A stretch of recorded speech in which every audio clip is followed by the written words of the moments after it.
36 വർഷമായിടാ മനസ്സേ ഞാൻ പോലീസില്. ഇതിനിടയിൽ പുറത്ത് അറിയുന്നതും അറിയാത്തതുമായ പല ചെറ്റത്തരങ്ങളും ഞാൻ ചെയ്തിട്ടുണ്ട്. പക്ഷെ അതിനൊന്നും എനിക്ക് ഒരു റിഗ്രറ്റും ഇല്ലടാ. 2 ദിവസം കഴിഞ്ഞ് ഞാൻ ഡിപ്പാർട്ട്മെന്റിൽ നിന്ന് റിട്ടയറായി DYSP മെഡലും വാങ്ങി ഇറങ്ങുമ്പോ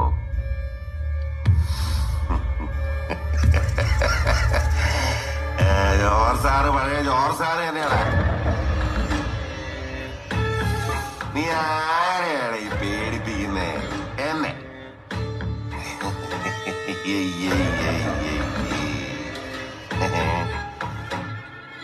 നിന്നെ കാണാൻ ജോർജ് സാർ ഇവിടെ വന്നിട്ടുണ്ട്.